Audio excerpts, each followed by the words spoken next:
محسوس کیا ہے کہ اب اس معیار پر پورا نہیں اترتے جس پر خدا کسی کو استعمال کرنا چاہے؟ شاید اب کو لگتا ہے کہ اب کا پس منظر، کمزوریاں، ماضی کی غلطیاں آپ کو خدا کے کام کے لیے نااہل بنا دیتی ہیں۔ اگر ایسا ہے تو اب ایک حیرت انگیز انکشاف کے لیے تیار ہو جائیں۔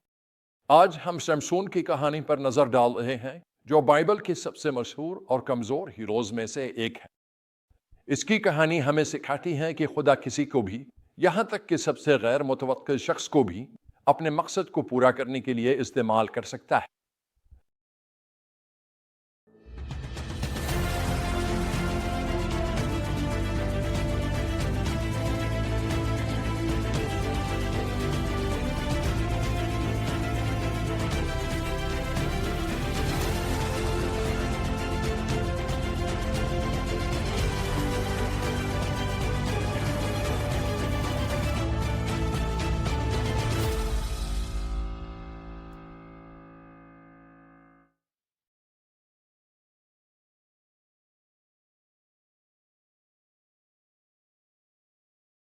آج کا ہمارا بنیادی پیغام یہ ہے: خدا اکثر عام، نامکمل لوگوں کو چنتا اور استعمال کرتا ہے تاکہ وہ اپنے غیر معمولی منصوبے پورے کر سکے۔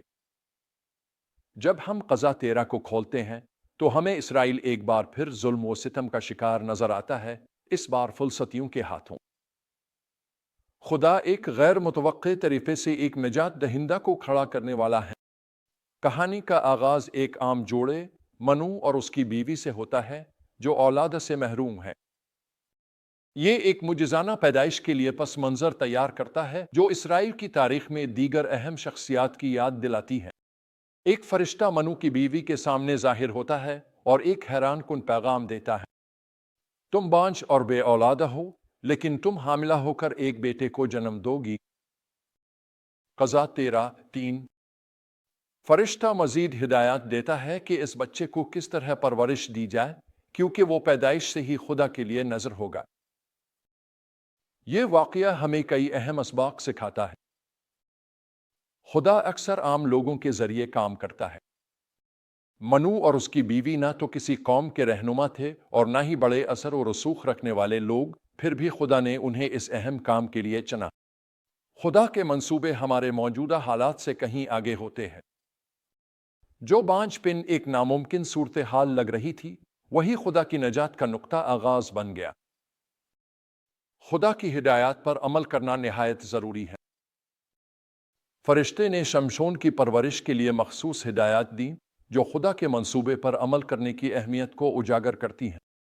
جیسے جیسے کہانی آگے بڑھتی ہے، ہم دیکھتے ہیں کہ شمشون بڑا ہوتا ہے اور خدا کی روح اسے متحرک کرنے لگتی ہے۔ قضا 13:25۔ لیکن جلد ہی ہمیں احساس ہوتا ہے کہ شمشون کامل ہیرو سے بہت دور ہے۔ وہ اپنے والدین کی مرضی اور بنی اسرائیل کی روایات کے خلاف ایک فلسطینی عورت سے شادی کا مطالبہ کرتا ہے۔ لیکن آیت 4 ہمیں بتاتی ہے کہ اس کے والدین نہیں جانتے تھے کہ یہ خدا کی طرف سے تھا جو فلسطینیوں کے خلاف موقع تلاش کر رہا تھا۔ یہ ایک گہری حقیقت کو ظاہر کرتا ہے۔ خدا ہمارے نقائص اور غلطیوں کو بھی اپنے مقاصد پورے کرنے کے لیے استعمال کر سکتا ہے۔ یہ شمشون کے رویے کو جائز قرار نہیں دیتا، لیکن یہ دکھاتا ہے کہ خدا کے منصوبے ہماری کمزوریوں سے کہیں بڑے ہیں۔ شمشون کی مافوق الفطرت طاقت کا پہلا مظاہرہ اس وقت ہوتا ہے جب وہ اپنے ننگے ہاتھوں سے ایک شیر کو چیر ڈالتا ہے۔ قضا 14:6۔ ہمیں بتایا جاتا ہے کہ یہ طاقت خدا کی روح سے آتی ہے جو اس پر زور آور طریقے سے نازل ہوئی۔ یہ ظاہر کرتا ہے کہ خدا کی خدمت میں ہماری مؤثریت ہماری اپنی صلاحیتوں سے نہیں، بلکہ اس کی طاقت کے ذریعے آتی ہے جو ہم میں کام کرتی ہے۔ یہ کہانی کئی ڈرامائی موڑ لیتی ہے، جن میں ایک پہیلی، دھوکہ دہی اور شمشون کا فلسطینیوں کے خلاف پرتشدد انتقام شامل ہے۔ ان تمام واقعات کے دوران ہم ایک ایسے شخص کو دیکھتے ہیں جو اپنی خواہشات اور جذبات سے جدوجہد کر رہا ہے، پھر بھی خدا اسے اسرائیل کو فلسطینیوں کے ظلم سے نجات دلانے کے لیے استعمال کر رہا ہے۔ آئیے میں اب سے ایک ذاتی کہانی شیئر کرتا ہوں جو یہ ظاہر کرتی ہے کہ خدا عام اور نامکمل لوگوں کو کیسے استعمال کرتا ہے۔ جس شخص نے مجھے مسیح میں ایمان کی طرف رہنمائی کی، اس کی زندگی کا آغاز مشکل تھا۔ پیدائش کے فوراً بعد اس کی حقیقی ماں نے اسے چھوڑ دیا اور ایک پادری اور اس کی بیوی نے اسے اپنے پاس لے لیا، اس امید میں کہ وہ اسے گود لے لیں گے۔ لیکن 5 سال بعد اس کی حقیقی ماں نے اسے واپس لے لیا اور اسے اس خاندان سے جدا کر دیا جو اس کے لیے واحد جانا پہچانا گھر تھا۔ یہ صدمہ خیز تجربہ اس کی زندگی کو برباد کر سکتا تھا، لیکن پادری اور اس کی بیوی نے اس لڑکے کے لیے دعا کرنا جاری رکھا، حالانکہ وہ اسے دیکھ بھی نہیں سکتے تھے۔ کئی سال بعد جب وہ ایک نوجوان تھا تو اسے ان سے ملنے کی اجازت ملی۔ اس ملاقات کے دوران وہ ان کے ساتھ ایک چرچ گیا اور اسی رات پادری کی بیوی نے اس سے پوچھا کہ کیا وہ اپنا دل یسوع کو دینا چاہے گا۔ آنکھوں میں آنسو لیے ہوئے اس نے کہا ہاں۔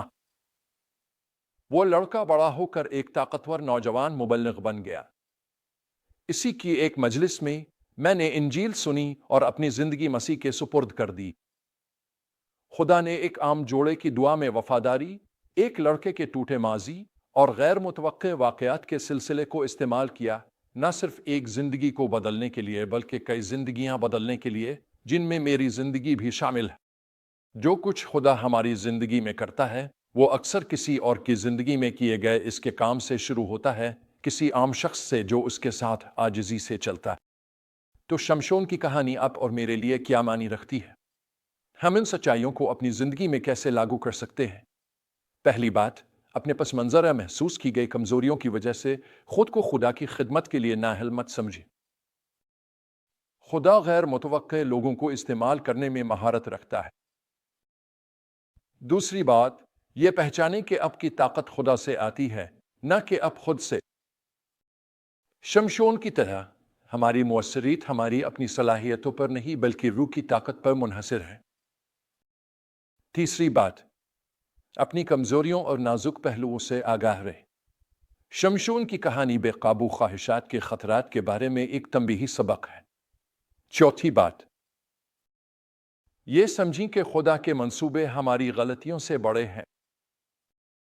اگرچہ یہ ناقص فیصلوں کو جائز قرار نہیں دیتا، لیکن یہ ہمیں یاد دلاتا ہے کہ خدا ہماری خامیوں کے باوجود بھی کام کر سکتا ہے۔